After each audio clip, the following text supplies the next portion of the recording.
ఏంటి అందరూ బాగున్నారా? అందరూ బాగోవాలి, అందులో మనం ఉండాలి. ఈరోజు 2 ఇయర్స్ పిల్లలకి నేను కైమా ఎలా వండాలో చూపిస్తున్నాను. దానికి నేను ఏంటంటే గసగసాలు, ధనియాలు, జీలకర్ర, 2 లామొగ్గలు, ఒక యాలక్కి, చిన్న చెక్క ముక్క వేసాను.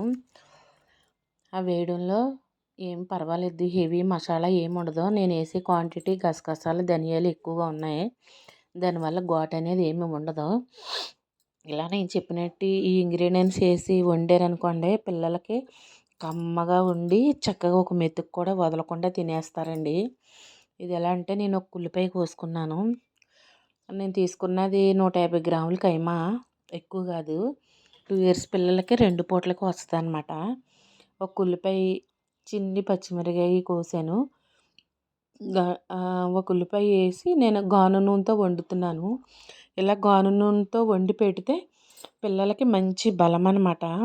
చక్కగా ఎదిగే పిల్లలు తొందరగా ఎదుగుతారు.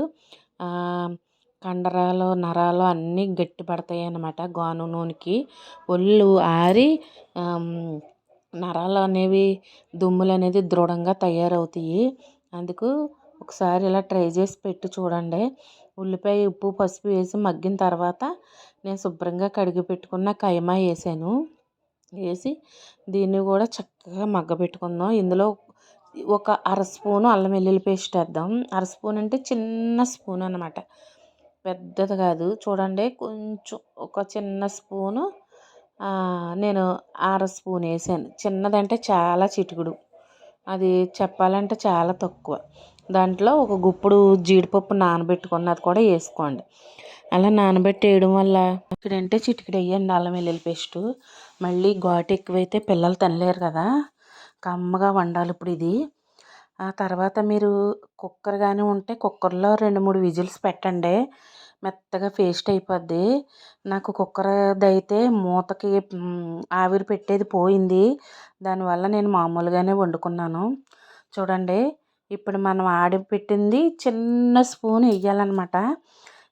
నేను ఆడింది కమ్మగా ఉంటుంది. నేను వేరే మటన్ కర్రీలోకి వేసుకుంటాను. అది ఇంత అండి, ఇంత చిన్న స్పూన్ వేస్తే అది ఘాటు రాదు, ఏమీ రాదు, సరిపోతుంది.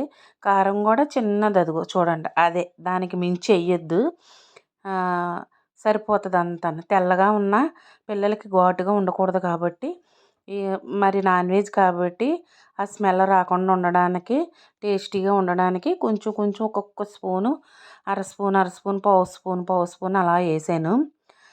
దీంట్లో నేను గాను నూనె వేసి వండాను.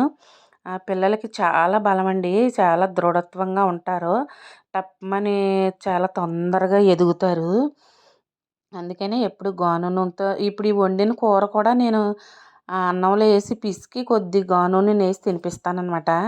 అలా తినిపించడం వల్ల వాళ్ళకి కమ్మగానే ఉంటుంది, ప్లస్ పిల్లలకు కూడా మంచి దృఢంగా ఉంటారనమాట.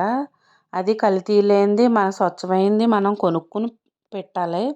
అది కల్తీ ఉన్నదైతే ప్రయోజనం ఏమీ ఉండదు. మంచిది, మనకు ఆర్గానిక్గా సొంతంగా ఆడిపోస్తారు చూసారా, అలాంటి కాడ దొరికిన కాడ తీసుకోండి. నేనైతే అలాంటి కాడ తెలిసిన దగ్గర తీసుకుంటాను కాబట్టి నాకు అన్నీ తెలుసు, అక్కడ వాళ్ళు ఆడిపోస్తారు. అలా మీకు ఎవరైనా డైరెక్టర్గా ఆడిపోసే వాళ్ళు ఉంటే అలాంటివి తీసుకోండి. అప్పుడు మనకు భయం ఏమి ఉండదు. చక్కగా వాటర్ అనేది ఎక్కువ పోసాను, నేను ఒక 1/2 లీటర్ వాటర్ పోసాను. కరివేపాకు వేసాను. ఇప్పుడు ఆ 1/2 లీటర్ వాటర్లో అది మెత్తగా ఉడికిపోతుంది అనమాట. లేత మాంసం అది, అందుకే తొందరగా ఉడికిపోద్ది. మళ్ళీ చెప్తున్నాను, మీ ఎవరికైనా కుక్కర్ అవైలబుల్గా ఉంటే కుక్కర్లో పెట్టుకోండి. 2-3 విజిల్కి మెత్తగా గంధం అయిపోతుంది. నా దగ్గర మూతకి ఆవిరి పట్టేది పోయింది కాబట్టి నేనైతే ఇలానే వండుకుంటున్నాను. చూసారు కదా, దగ్గరికి వచ్చింది. ఆ జీడిపప్పుతో కమ్మగా పిల్లలు అనేది చక్కగా తింటారండి. ఒక్క మెతుకు కూడా వదలమన్నా వదలకుండా తినేస్తారు. రెండు తొందరగా. ఇంకా మన ఛానల్ ఎవరైనా సబ్స్క్రైబ్ చేసుకోకపోతే చేసుకోండి, ఇంకా ఇలాంటివి మంచి మంచి వీడియోస్ వస్తాయి. ఇంకేంటి ఫ్రెండ్స్, నేనైతే ఇప్పుడు ఇది డిష్ అవుట్ చేసేస్తాను. చక్కగా ఇలాగా 150 గ్రాములు, 100 గ్రాములు కైమా తీసుకుంటే 2 ఇయర్స్ పిల్లలకి అనేది 1-2 పూటలకి వస్తుంది, చక్కగా సరిపోద్ది. Bye friends.